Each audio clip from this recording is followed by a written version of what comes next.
Bonjour les filles, c'est Isabelle.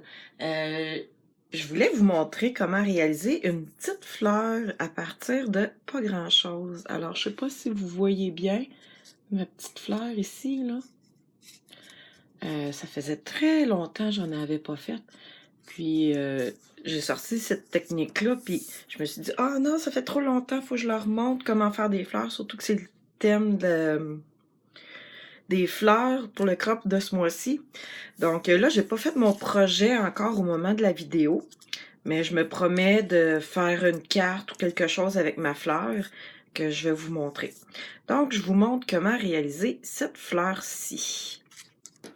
Ça prend des ronds de grandeurs différentes. Moi, j'ai utilisé mes poinçons pour faire mes ronds, mais vu que le contour est vraiment, au final, irrégulier, vous pourriez tout aussi bien découper des ronds à la main, puis vous allez être capable de faire votre fleur quand même.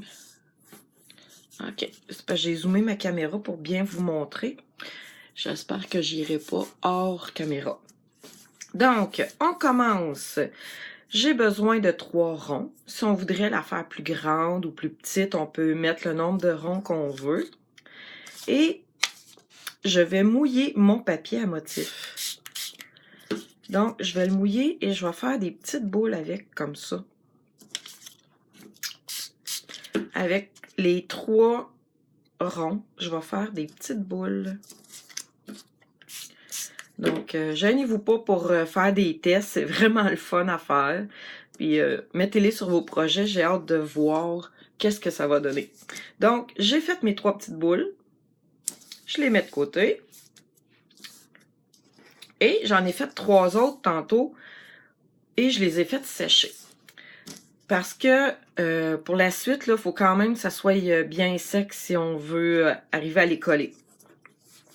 Là, qu'est-ce que je vais faire? C'est que je vais les déplier délicatement. Puis ils sont pas encore sèches, mes petites boules. En tout cas, je vais vous montrer ça pareil. Je les défrippe un petit peu. Donc, vous voyez le résultat. Le papier est vraiment tout chiffonné avec des plis dedans. Et lui, j'ai fait vraiment une belle petite boule avec. Il faut vraiment que j'y aille doucement, sinon je vais tout déchirer. Et voilà, j'ai réussi. Ben, je crois, en tout cas.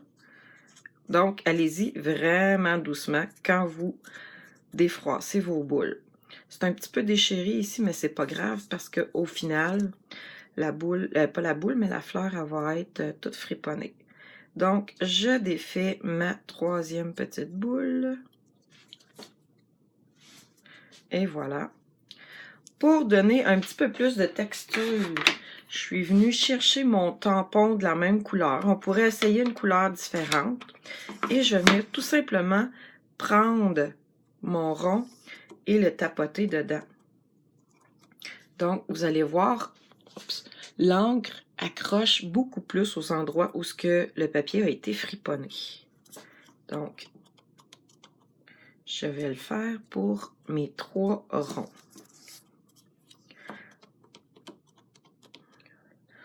J'ai fait une fleur rose au complet, mais il n'y a rien qui nous empêche de mettre des couleurs différentes, là, comme ça. Ah, ça serait beau aussi. Bon, je vais la garder toute rose.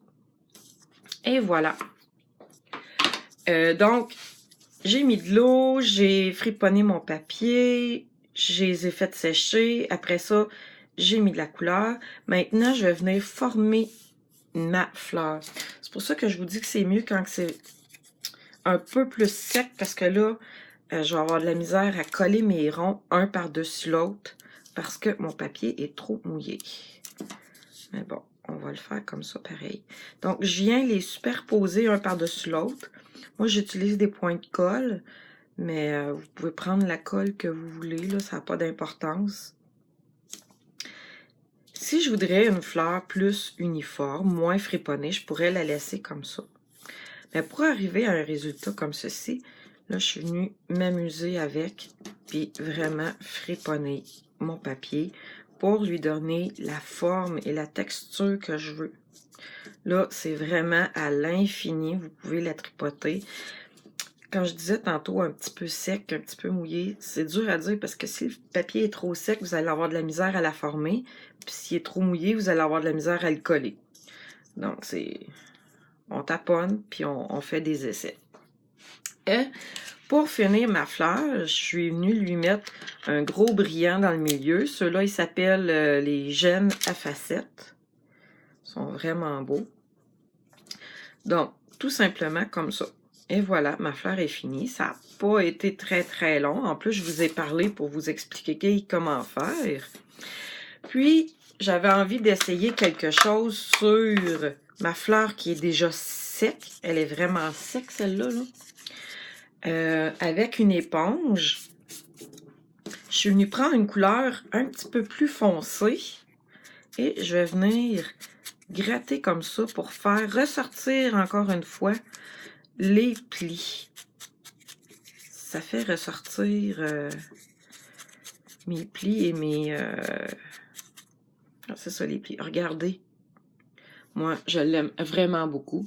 Donc, j'ai vraiment hâte de faire mon projet avec ces fleurs-là.